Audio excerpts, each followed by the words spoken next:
Good morning student, I welcome you all in today's class.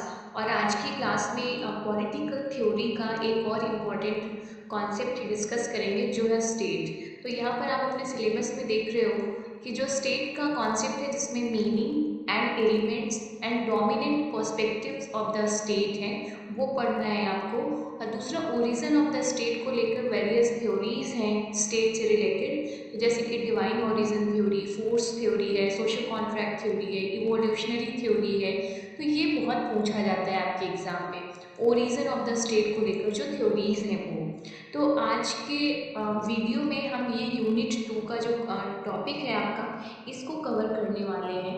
सो इस जो state का concept है और इसकी जो थ्योरीज है इसको पूरा समझने के लिए आपको वीडियो के लास्ट तक ज़रूर बने रहना। और वीडियो को शुरू करने से पहले मेरी एक छोटी सी रिक्वेस्ट है गाइस, कि अगर आपको मेरे वीडियोस एंड कंटेंट पसंद आ रहे हो तो please please like share and subscribe it. Thanks a lot, thanks for watching, thanks for your support. शुरू करते हैं आज का वीडियो। हम जो बेसिक इंट्रोडक्शन है गाइस ना, वो आप जब इस तरीके के जब क्वेश्चंस आएंगे तो आपको introductions, then body part and then conclusion, इस फॉर्मेट में चलेंगे।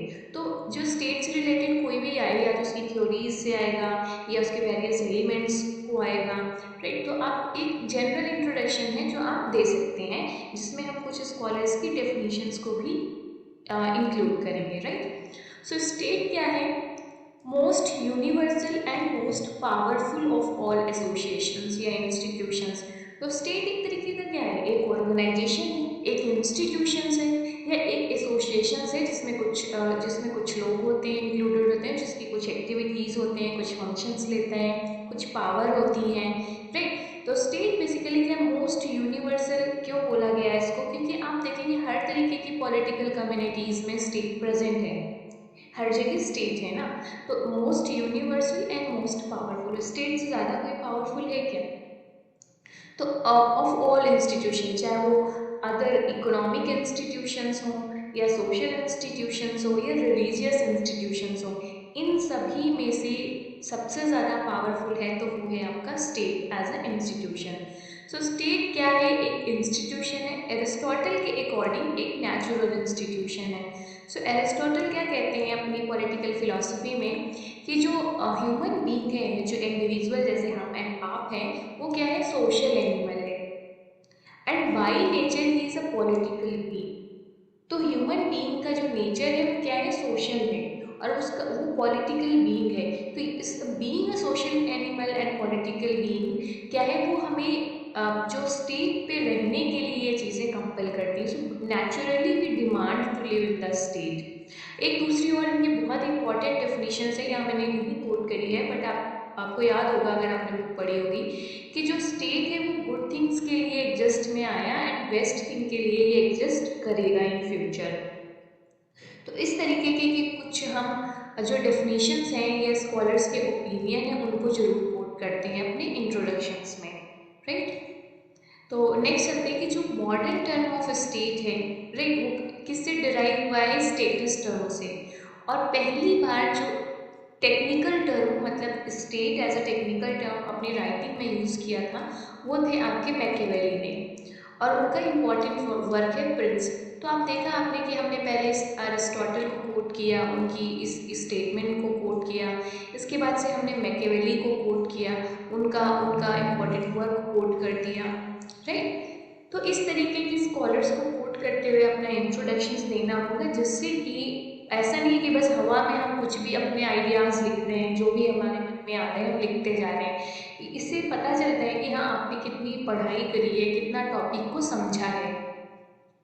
फिर the state is the highest form of human association.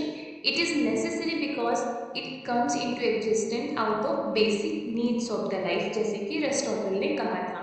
It continues to remain for the sake of good life. ये ओपिनियन किसके थे? आपके एरिस्टोटल्स के थे, राइट। फिर है आगे इंट्रोडक्शन में आप कर सकते हैं कि जो aims, desires and aspirations of human beings are translated into action through state. Though the state is a necessary institution, no two writers agree on its definitions. जो स्टेट एक बहुत ही इम्पॉर्टेंट एंड नेचुरल इंस्टीट्यूशन है, but still जो state की definitions है वो scholar differ करती है। कोई एक फिक्स्ड स्टेट की डेफिनेशंस नहीं है, हर एक स्कॉलर्स ने अपने हिसाब से स्टेट को डिफाइन किया है, राइट। तो एरिस्टोटल डिफाइन करते हैं स्टेट को as a union of families and village having for its end a perfect and self sufficient life. मतलब जो पहले एरिस्टोटल के अकॉर्डिंग क्या है, पहले ह्यूमन बींग्स होते हैं, फिर वो मिलकर फैमिलीज बनाते हैं, फैमिलीज मिलकर विलेजेस बनते हैं, विलेजेस मिलकर स्टेट बनाते हैं। और ये क्या है, ये नीड्स को पूरी करने के लिए। सो स्टेट एक ऐसा परफेक्ट एंड है जहाँ पर ह्यूमन बींग की सारी नेसेसरीज या जो एसेंशियल नीड्स हैं वो फुलफिल होती हैं। एक हैप्पी एंड ऑनरेबल लाइफ को परस्यू करता है, जीता है इंडिविजुअल एक स्टेज में। सिंपल सा कॉन्सेप्ट ये है। तो कुछ और ये तो एरिस्टोटल ने डिफाइन किया। दूसरा देखते हैं, वुडरो विल्सन ने कहा है कि state is a people organised for law within a definite territory. तो ऊपर हमने मैकियावेली, एरिस्टोटल, नीचे एक थर्ड डेफिनेशन और हमने ले ली, वो है वुडरो विल्सन की। तो कुछ और इम्पॉर्टेंट डेफिनेशंस को आप इंक्लूड कर सकते हो। मैं यहाँ पर कई सारी इसलिए प्रोवाइड कर रही हूँ कि इनमें से जो भी आपको याद रहे वो आप अपने आंसर्स में लिख दीजिएगा। अगर इसके अलावा भी आपको कोई और याद है या याद करना आसान है, आप उसको इंक्लूड कर सकते हैं, राइट। ऐसा कुछ नहीं कि इतनी ही डेफिनेशंस है, बस यही आपको लिखनी है। ये एक जनरल आइडिया मैं आपको दे रही हूँ कि कैसे इंट्रोडक्शंस लिखते हैं। ओके, सो एक लाजन है, लाजन के अकॉर्डिंग जो डेफिनेशन है कि the state is a community of main which possesses an organized authority as the highest source of all forces. Borges की है कि state as a particular portion of Mankind viewed as an organized unit। तो ये हो गया आपका introductions and definitions regarding to state. समझ आया आपको स्टेट की बेसिक डेफिनेशंस क्या है। अब देखते हैं थ्योरीज। थ्योरीज से पहले मैं कवर करूंगी आपका वेरियस एलिमेंट्स को, राइट। थ्योरीज को डिस्कस करने से पहले हम करेंगे वेरियस एलिमेंट्स, और जस्ट यस ये करेंगे पहले elements of the state. Definitions कर ली, इंट्रोडक्शन कर लिया, अब elements of the state. Elements of the state में आप देखेंगे कि there are 4 important elements of the state. First is the population, जिसको जनसंख्या कहेंगे हम। सो पॉपुलेशन क्या है, population comprises of a considerable group of people present in a definite territory.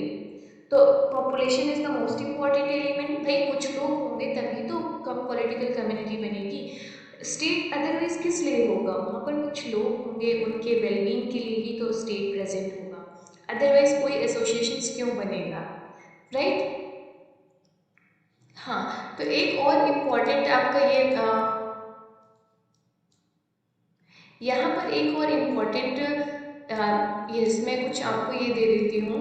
हाँ, आपको अगर स्लाइड दिख रही होगी ये थोड़ा भी, just a second guys. Yes, population कैसे इम्पोर्टेंट है। सी ओके, एक मिनट,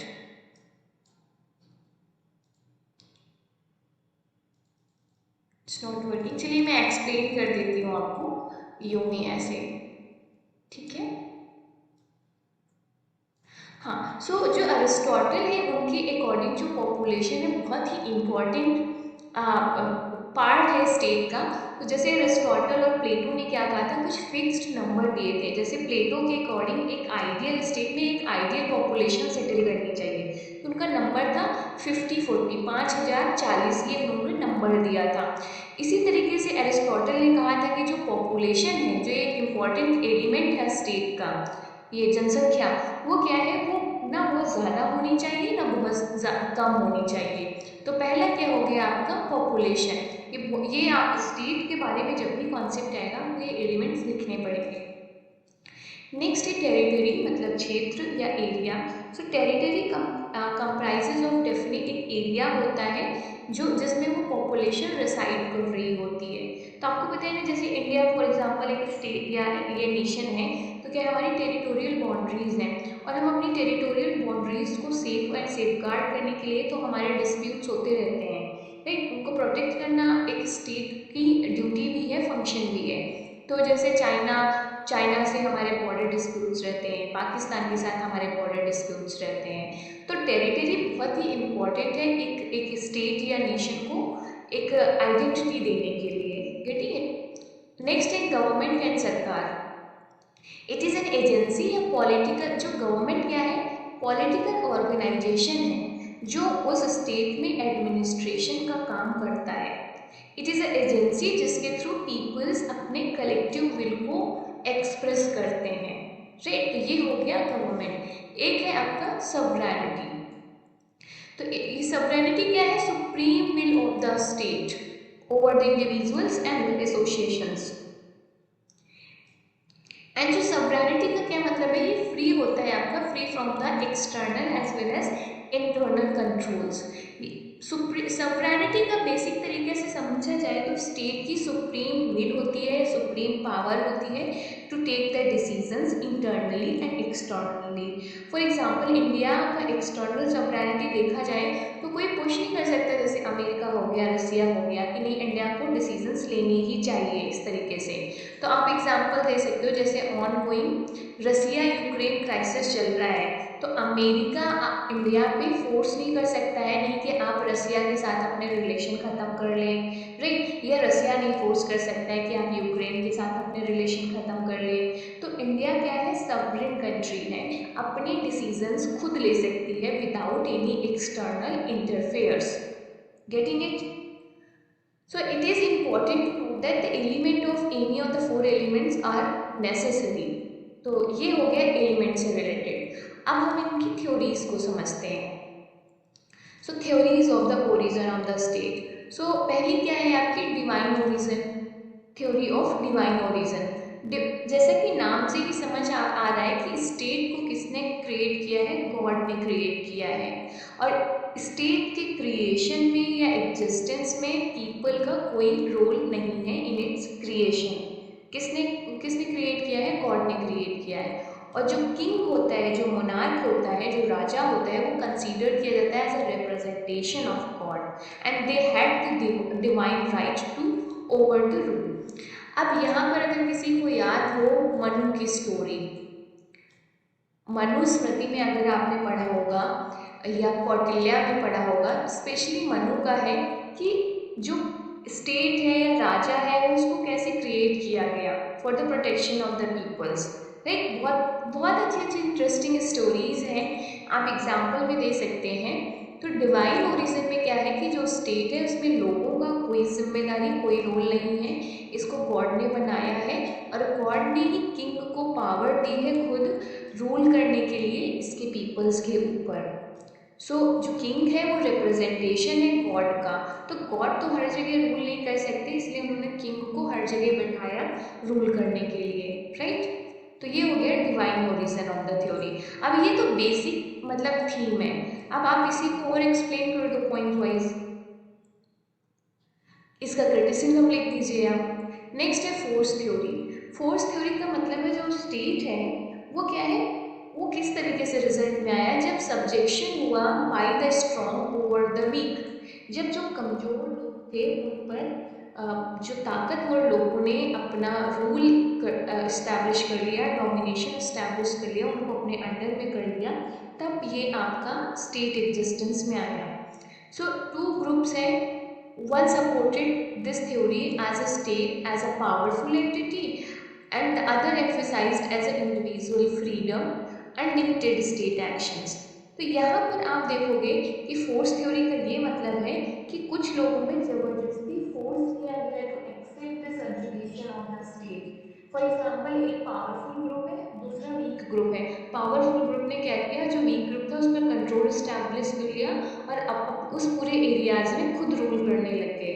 तो एक तरीके से उन्होंने ऑर्गेनाइजेशन इस्टेब्लिश कर लिया, वो खुद रूल बनाएंगे अपने ग्रुप के लोगों के लिए भी और जो वीक ग्रुप था उसके लोगों के लिए भी। सो फोर्स थ्योरी आपका ये हो गया।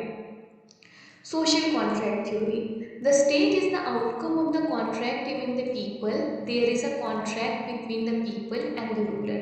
Social contract theory को जो थ्योरिस्ट हैं वो कहते हैं कि जो स्टेट है वो एक कॉन्ट्रैक्ट के थ्रू एग्जिस्टेंस में आया है, और ये कॉन्ट्रैक्ट किसके किसके बीच में हुआ था? पीपल्स के बीच में एंड रूलर के बीच में, जिसमें से पीपल ने अपने कुछ राइट्स को या फ्रीडम्स को सरेंडर किया था इस अथॉरिटी के सामने, और एक्सचेंज में उन्हें क्या मिला था? अपने protection of their rights. People ने अपनी लिबर्टी, अपने कुछ राइट्स को सरेंडर कर दिया इस अथॉरिटी को, और रिटर्न में इस अथॉरिटी ने इन पीपल्स को सिक्योरिटी प्रोवाइड करी। Getting it? तो इसको सबसे ज़्यादा इस थ्योरी को पॉपुलर किया है वो है Hobbes, Locke and Rousseau. They are the major exponent of the social contract theory.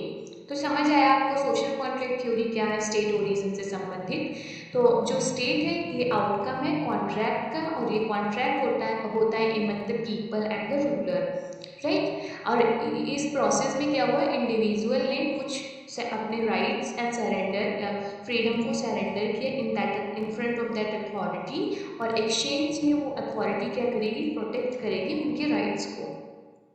तो हम बहुत ज़्यादा डिटेल में नहीं पढ़ रहे हैं। अगर आपको सोशल कॉन्ट्रैक्ट थ्योरी डिटेल में चाहिए तो मैंने एक ऑलरेडी वीडियो बनाया है सोशल कॉन्ट्रैक्ट थ्योरी पर, तो आप उसको जाकर देख सकते हो अगर डिटेल में आपको समझना है।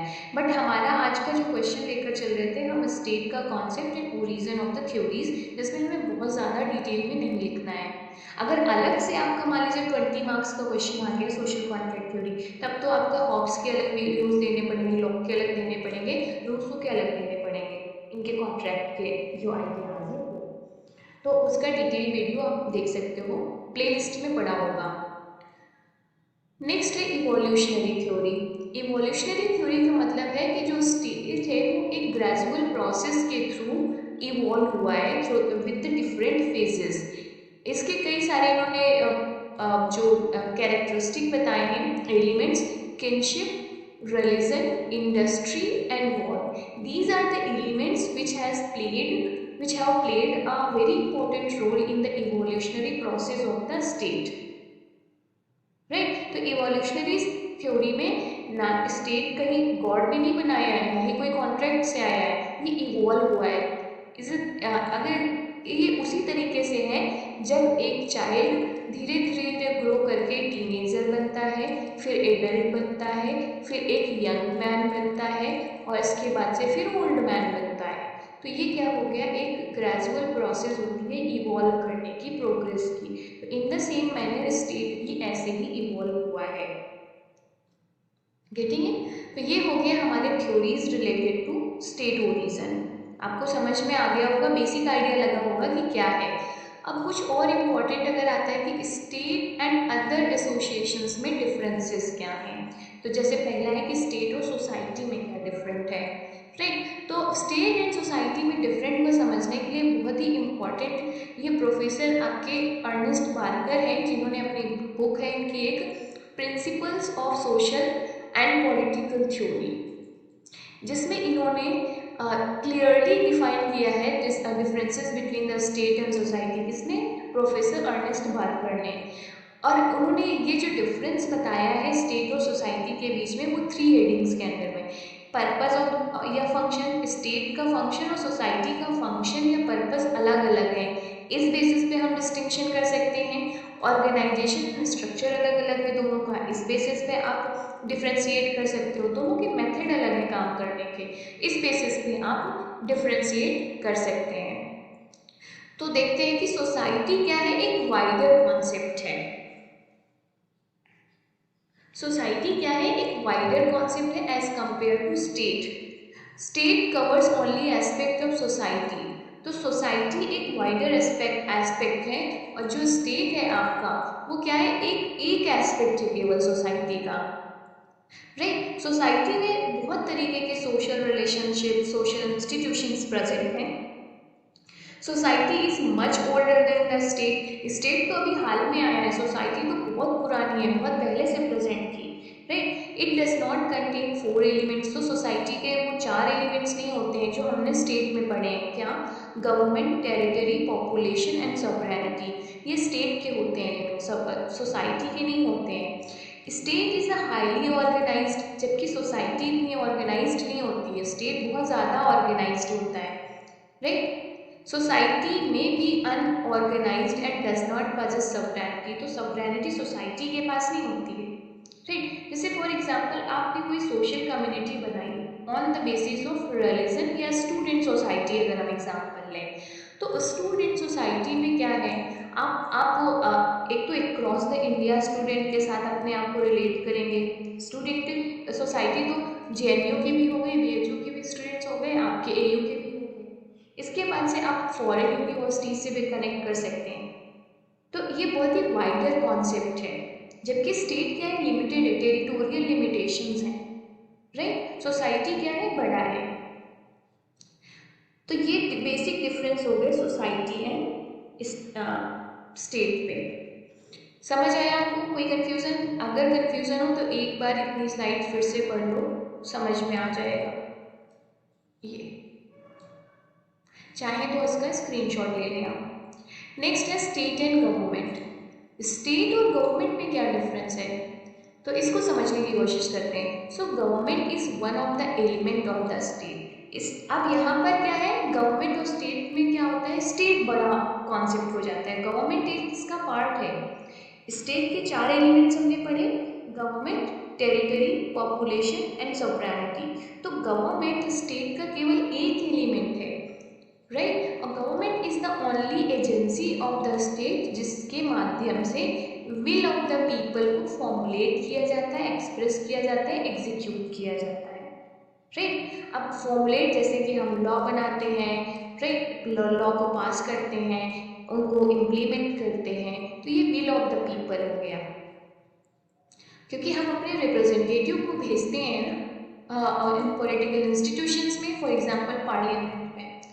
तो कुछ और अगर आपको समझना है डिफरेंसेस तो स्टेट एंड गवर्नमेंट में, state consist of population, territory, government and sovereignty. State possesses original powers. State is a permanent and continuous. State permanent रहेगा, गवर्नमेंट आज किसी और की है, कल किसी और की रहेगी, गवर्नमेंट में शिफ्ट होगा, टेम्पररी होगी। स्टेट इज अ ऑब्स्ट्रैक्ट, मतलब स्टेट को हम देख नहीं सकते हैं कि कहाँ पर स्टेट है, मुझे दिखाओ, कहीं एग्जिस्ट कर रहा है, तो मतलब ये ऑब्स्ट्रैक्ट है, इनविजिबल है, कंक्रीट फॉर्म में नहीं प्रेजेंट है कि ये स्टेट है भाई देख लो।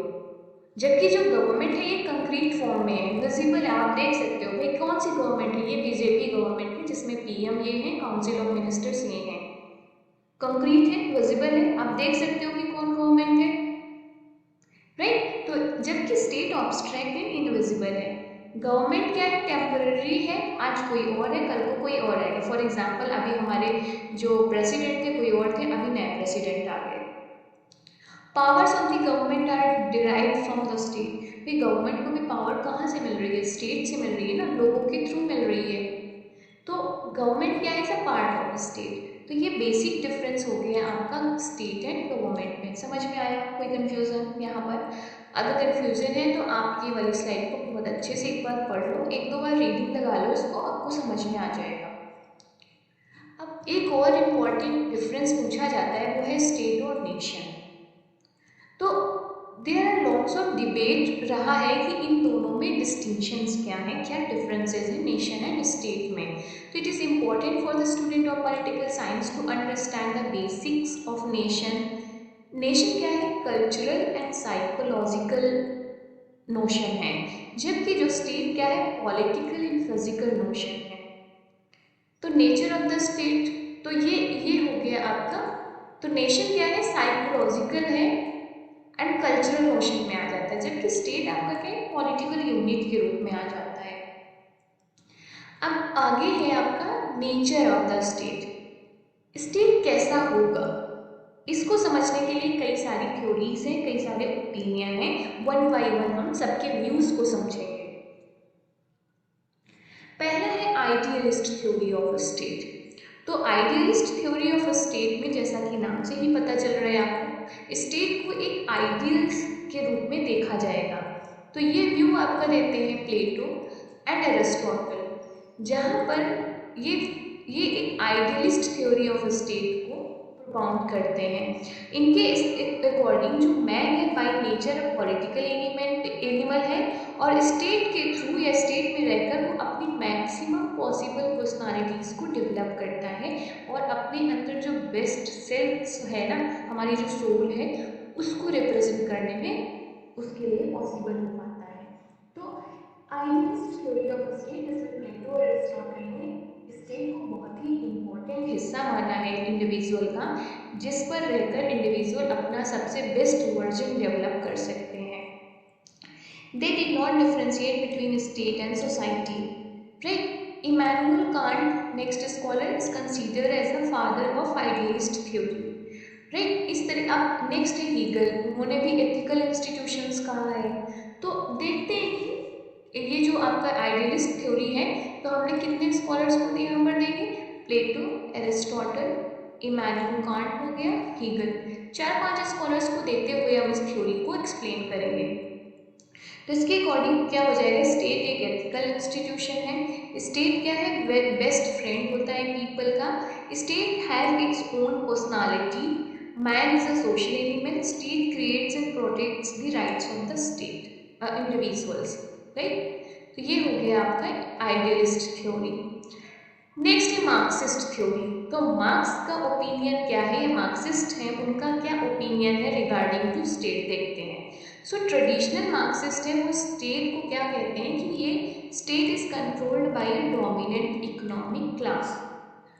मार्क्सिज्म को अगर आपने पढ़ा होगा तो आपने देखा होगा कि जो मार्क्सिस्ट हैं उन्होंने सोसाइटी को 2 भाग में डिवाइड किया है, एक हैव्स एंड एक हैव्स नॉट।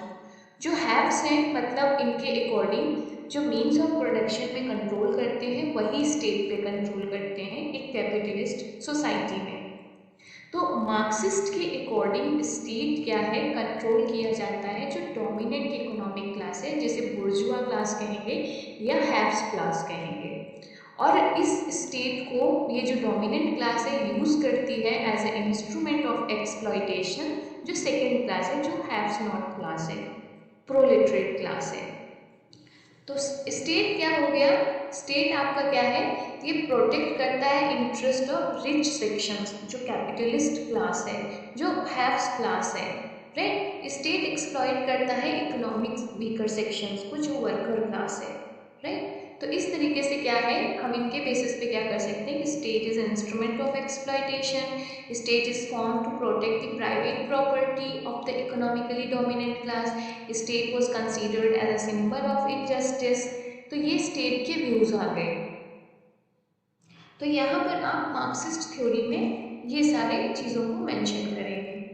नेक्स्ट चलते हैं लिबरल थ्योरी। लिबरल थ्योरी कहती है कि जो privileges and rights of the individual are more important. Liberal theory में क्या है, लिबर्टी को ज़्यादा महत्व दिया जाता है, इम्पोर्टेंट दिया जाता है। लिबरल्स के अकॉर्डिंग जो गवर्नमेंट है वो रिस्ट्रिक्शंस लगाती है, और जब रिस्ट्रिक्शंस लगाएगी तो लोगों की जो पर्सनालिटी है, राइट्स है, वो कर्व किए जाते हैं कहीं ना कहीं। तो इसलिए ये कहते हैं कि स्टेट क्या है, लिमिटेड स्टेट होना चाहिए। स्टेट लिमिटेड स्टेट होना चाहिए, उसका काम सिर्फ है लोगों को प्रोटेक्ट करना, सिक्योरिटी प्रोवाइड करना। इससे ज़्यादा स्टेट को लोगों की लाइफ में इंटरफेयर नहीं करना चाहिए, राइट। सो इसके फीचर्स देख लेते हैं कि इन्होंने rights and liberty of the individual को फेवर किया है। State should be accountable to the people and it should be a limited state. There are different group and organization, they coexist with each other.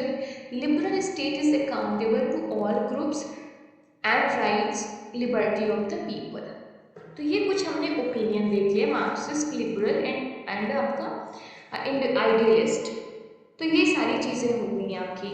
Last में conclusion देखते हैं कि कई सारी meanings हैं रिगार्डिंग टू स्टेट। सो कोई universal accepted definition नहीं है स्टेट की।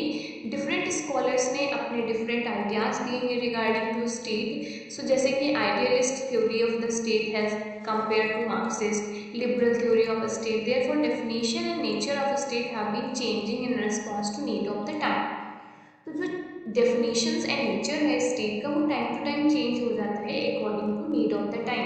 जैसे मार्क्सिस्ट है उन्होंने अपने हिसाब से डेफिनेशन चेंज की, लिबरल्स ने अपने हिसाब से किया, राइट।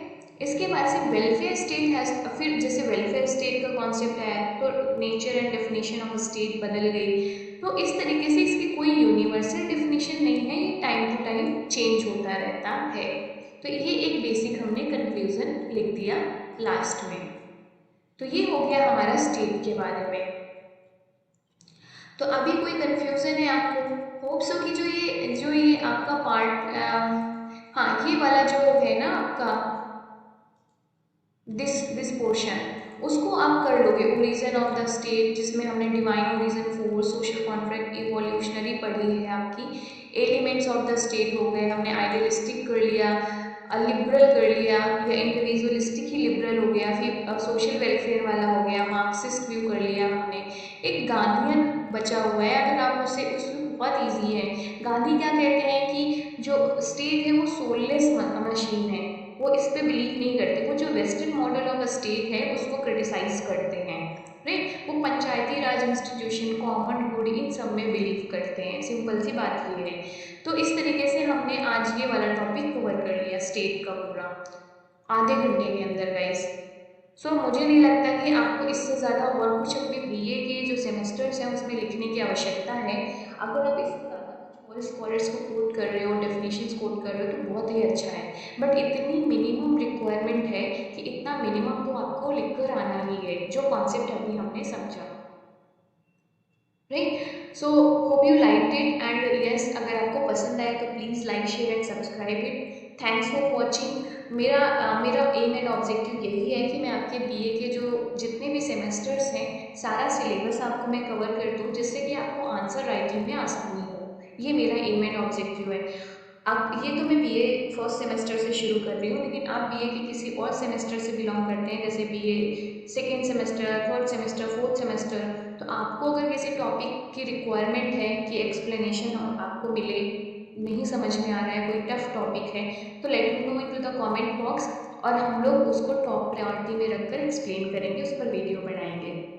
अदरवाइज मैं तो अब BA first year, second year, third year ऐसे चलूँगी। बट अगर आपके अपने एग्ज़ाम्स की ज़रूरत है, आप थर्ड ईयर में हैं या फोर्थ ईयर में हैं, तो मुझे फोर्थ सेमेस्टर में है तो मुझे ज़रूर बताना, उस पर वीडियोस हम लोग टॉप प्रायोरिटी में बनाएंगे। तो आप अपना सपोर्ट मेरे चैनल को यूँ ही देते रहिए। Thanks for supporting me guys and thanks for watching. Please do like, share and subscribe. See you in the next video. तब तक के लिए bye bye, take care and keep learning, keep exploring.